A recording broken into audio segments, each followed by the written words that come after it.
Hi guys, welcome back to another episode of Let's Talk. So this week we're not in a car because we have nowhere to go.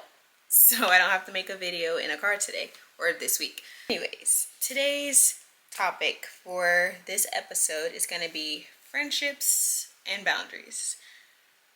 Very hefty topic, as is a lot of things that I do end up talking about, but we're not going to get too deep into it. We're just going to cover the basics. So per usual, I do have 4 points that we're going to be talking about, and I do have my laptop with me, so I'll be looking over here at everything that I'm going to be talking about.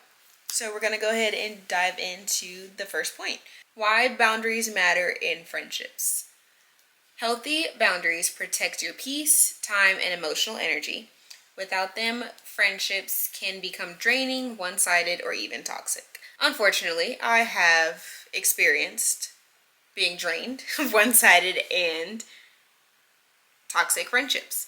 Most of them do end up with me letting go of the friendship, but this is not something that I don't believe is not normal to happen within different friends, is for it to sometimes feel one-sided, or for it to sometimes drain you, or sometimes for it to even be a little toxic. Now, do I believe that these things should be addressed and that you may or may not be able to move forward from them? I do think that can happen.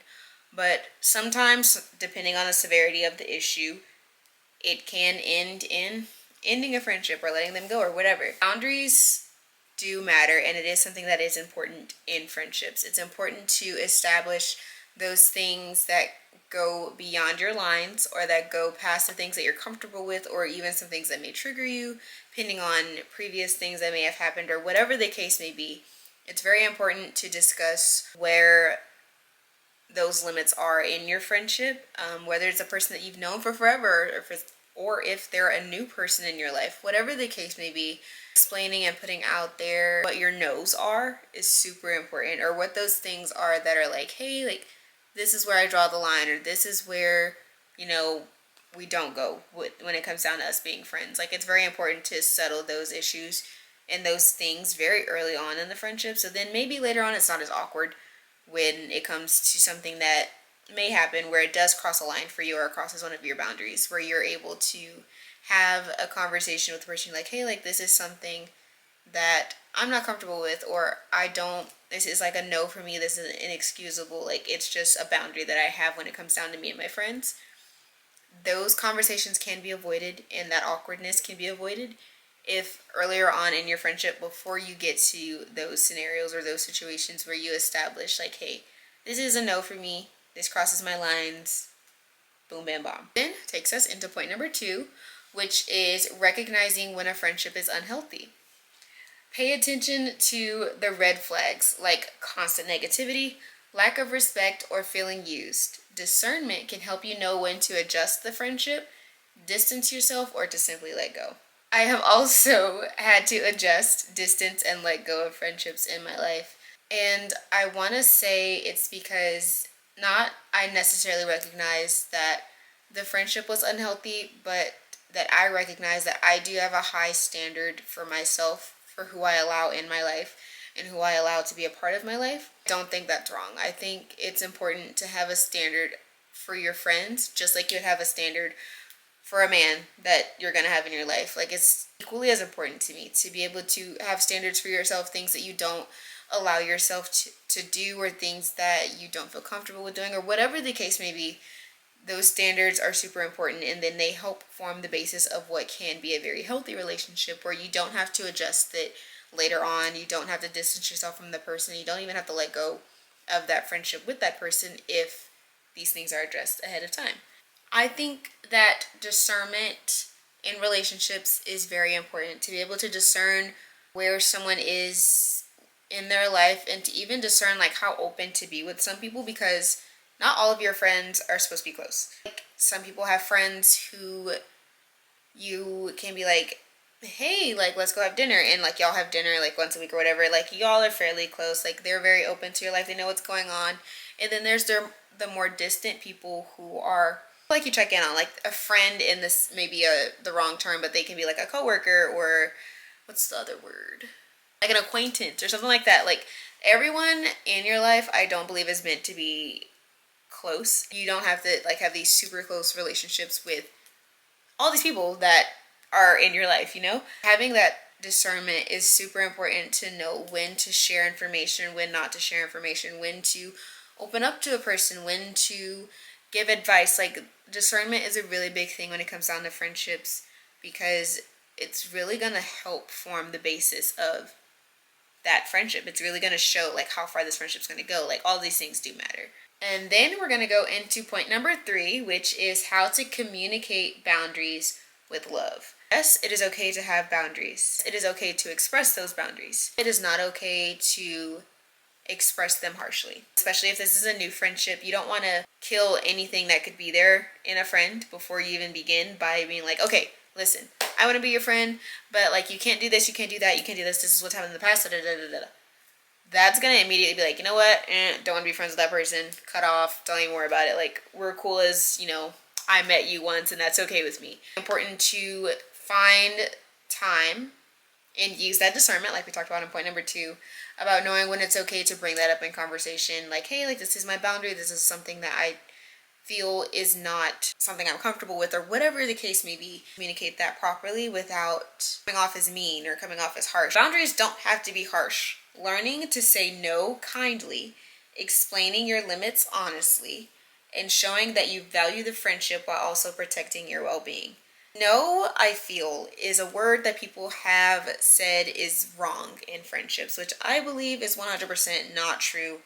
I think it's important to be able to say no in a friendship, to be able to be like, no, I'm not okay with doing this. No, I don't think this is something that we should be a part of. No, I don't, whatever.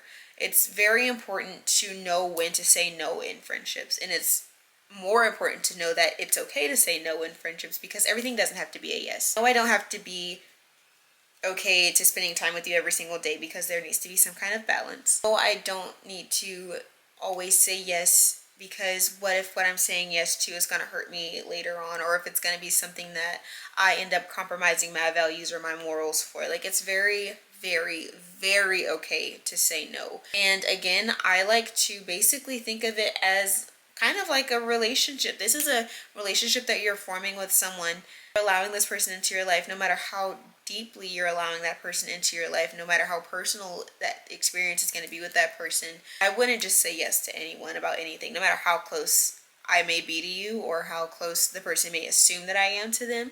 I'm not just going to say yes. If it's going to be something that compromises who I am as a person and compromises what I stand for, best believe it's going to be a no. So that is something that is okay. And to be able to do this honestly and in a kind way, and to be able to express your limits and to share with the other person, like, hey, this is a no for me, but doing it in the most kind way, in the most appropriate way, without coming off or using words that may trigger them or trigger any ill intent or whatever. I feel like it's very important. It's going to protect your well-being. It's going to protect your peace of mind, because you are not allowing your boundaries to be crossed. Going into our 4th and final point, friendships that align with your faith and your purpose. Not every friend can go with you into every season. Surround yourself with people who encourage your growth, respect your calling, and bring out the best in you and in your faith. This is something that I have had my fair share of dealings with when it came down to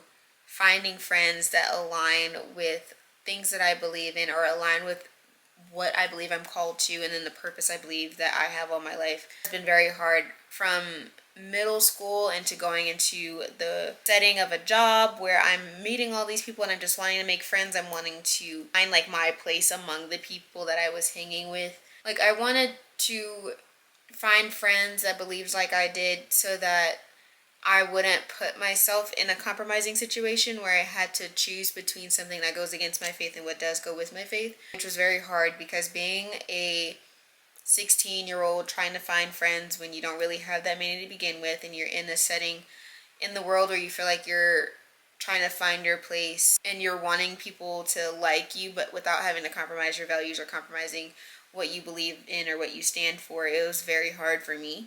So that was something that I had to really work out for a long time. And it was a season where I just wasn't even really close to anyone. It was just strictly like in my work environment. I was just strictly coworkers with everyone there. We didn't hang out outside of that because I never found my community of people in the sense that I feel I could relate to, or that I would even feel comfortable with hanging out with outside of like our work environment, because I wanted to be able to hang out with someone who was going to strengthen me as a person, who's going to build me up, who's going to tell me when I'm wrong, who's going to want to do devotionals, who's going to want to have little Bible study dates, who's just going to want to do the things that is going to push me, also push them in both of our faith, edifying each other. I didn't have that for a very long time when I started with my particular job.